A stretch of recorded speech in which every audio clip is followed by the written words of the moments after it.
कुछ और अहम खबरें भी। साबिक लेफ्टिनेंट जनरल जमीरुद्दीन शाह की किताब के इजरा के बाद से ही एक बार फिर से 2002 गुजरात फिरके वाराना फसादात पर बहस शुरू हो गई है।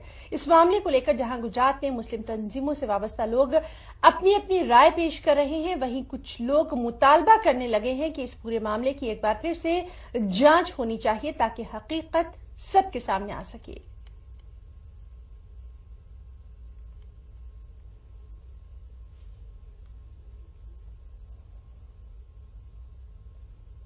सवाल तो उस वक्त तक उठते रहेंगे जब तक मामला हल नहीं होंगे।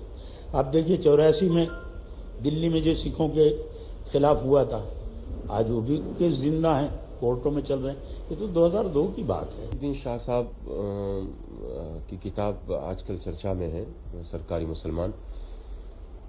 मैं समझता हूँ कि 2002 के जो फसादात हैं वो फसादात नहीं थे, बहुत बड़ा नरसंहार था, वो नस्ल कुशी थी। वो बहुत सारे ईमानदार ऑफिसर्स हैं जिन्होंने रिजाइन किया है और वो ये कह रहे हैं कि इसमें कहीं ना कहीं सिस्टम और सरकार मुलविस थी और अपनी इस ईमानदारी का वो खमियाजा भी भुगत रहे हैं। तो फिर से एक बार रिपोर्ट करके और फिर से जांच होनी चाहिए, इंक्वायरी बैठनी चाहिए और जो भी अपराधी हों उनको सजा मिलनी चाहिए।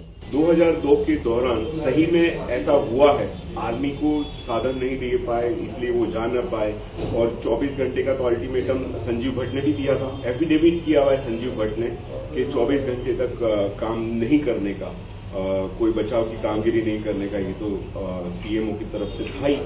सो ये सारी घटनाओं को अगर टोल टटोला जाए, मूल चूल तरीके से देखा जाए तो ये 2019 में जीतने का ट्रम्प का इक्का भी हो सकता है मोदी सरकार के लिए।